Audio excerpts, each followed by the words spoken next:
Olá, crianças, boa tarde, tudo bem com vocês? Vamos dar início na nossa aula de hoje. Hoje nós iremos trabalhar Geografia na página 272, capítulo 8, Dificuldades da vida no campo. Quais são os principais problemas que as pessoas do campo enfrentam no dia a dia? Vocês vão me responder. O que vocês acham? Quais são os principais problemas? Tá bom? Me respondem em áudio. Os moradores do campo geralmente têm mais contato com a natureza e não vivenciam a agitação típica das grandes cidades. Por isso, muitas vezes, algumas pessoas pensam que viver no campo é melhor do que viver na cidade. No entanto, a vida no espaço rural apresenta algumas dificuldades. Veja alguma delas nas fotografias a seguir. Então, crianças, se vocês acharem alguma palavra, um parágrafo importante, vocês grifam, tá bom? Na hora que vocês forem fazer a leitura. No espaço rural, muitas pessoas não têm acesso a serviços essenciais. Olha que interessante, olha. Então aqui vocês podem grifar, tá? Que é importante. Como água tratada, energia elétrica, as escolas, postos de saúde e hospitais. Pode grifar tudo também, porque é um parágrafo importante. Essas pessoas precisam se deslocar até os hospitais e as escolas das cidades mais próximas.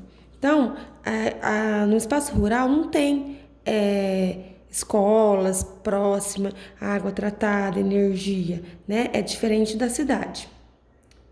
Muitas estradas no espaço rural não são asfaltadas e estão em péssimo estado de conservação. Por isso, principalmente na época das chuvas, torna-se muito difícil e arriscado transitar por elas. Então, como que é as estradas? Elas são como?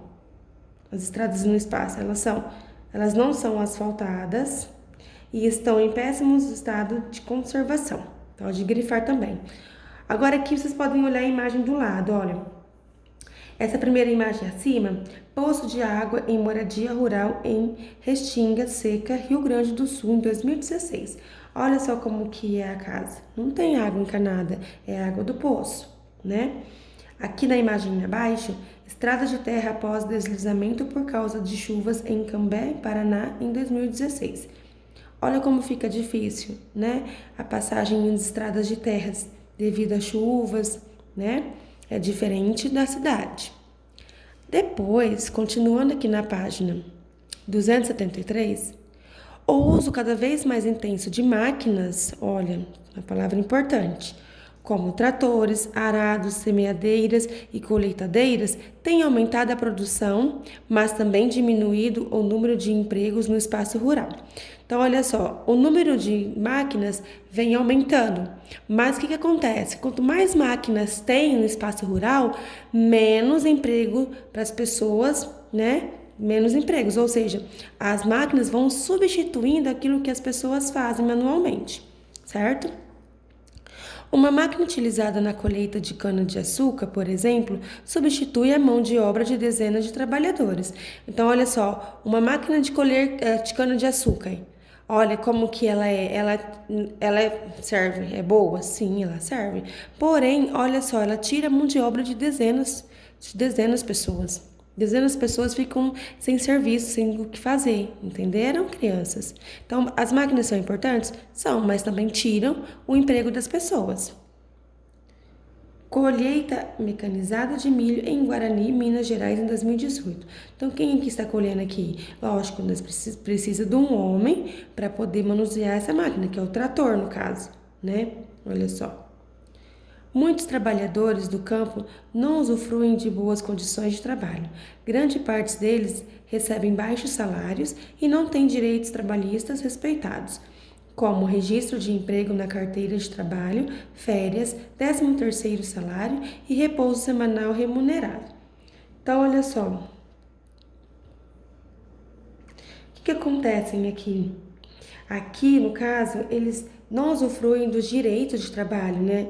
Olha só, os direitos trabalhistas, as pessoas que trabalham no campo não têm, né? É diferente de quem trabalha na cidade. Então, olha só, o que acontece? Eles perdem esse direito trabalhista. Ou seja, eles não têm direito à carteira de trabalho, de férias, 13º e repouso semanal. Então, o trabalho no campo, ele não é o mesmo trabalho que é feito na cidade. Aqui do lado, aqui embaixo na imagem, vocês podem ver, olha só. Trabalhador rural colhe laranjas em plantação na cidade de Bebedouro, São Paulo, em 2018. Mas aqui, crianças, olha só. A pessoa está colhendo a laranja, certo?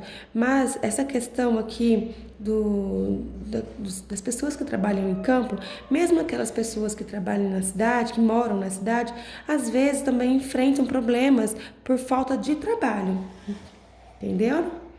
Então, aqui eu vou ler para vocês o que significa essa palavra, 13º salário. Remuneração garantida por lei a todo trabalhador assalariado, equivalente à quantia de um salário mensal. Deve ser pago uma vez ao ano, tá? Então, o 13º salário, ele é pago uma vez ao ano para a pessoa.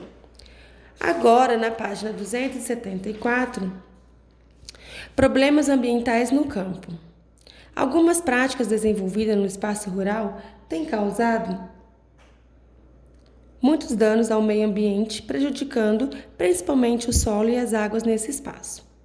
Um dos principais problemas ambientais que afeta o campo é a erosão dos solos. Nas propriedades rurais, a erosão tende a aumentar após a retirada da vegetação natural para a formação de lavouras e pastagens. Ao retirar essa vegetação, o solo fica exposto à ação dos ventos e da água das chuvas, que carregam sua camada superficial a mais fértil, causando a erosão. Com a erosão, parte do solo é transportada pelas águas das chuvas até os rios e córregos, provocando o assoreamento desses cursos de águas. Esse processo gera o acúmulo de sedimentos em cursos de águas, rios e córregos. O assoreamento também é causado quando há retirada da vegetação da margem dos cursos de água, chamada mata ciliar, a fim de aproveitar a terra ao máximo para o plantio da lavoura. Os sedimentos, então, se acumulam nas margens do curso de água, o que pode diminuir a profundidade do seu leito, tornando o fluxo de água mais lento e até mesmo provocar a alteração do seu curso. Um curso de água assoreado costuma transbordar quando chove, ocasionando inundações. O uso intenso e inadequado de agrotóxicos nas lavouras contamina o solo, a água e os alimentos, além de causar eventuais danos à saúde dos agricultores. Ao aplicar agrotóxicos, os agricultores devem utilizar equipamentos de proteção, como luvas e máscaras. Em alguns casos, é preciso usar roupas especiais para evitar o contato direto com esses produtos. Além disso, as chuvas carregam para os rios os agrotóxicos aplicados nas lavouras, contaminando suas áreas. Então, aqui vocês vão dar continuidade no texto, tá, crianças? Leiam também novamente, tá, com bastante atenção. Aqui eu só vou finalizar. O desmatamento e a queimada são realizados em muitas áreas rurais, geralmente para abrir novas áreas de lavouras ou pastagens. A queima também é praticada para limpar lavouras anteriores, combater pragas e facilitar a colheita, como no caso da cana-de-açúcar. Essas práticas empobrecem o solo, destroem a vegetação nativa e os animais que vivem no lugar, além de contribuírem com a poluição do ar. Então, crianças, façam a leitura novamente desse texto para vocês poderem compreender, tá bom?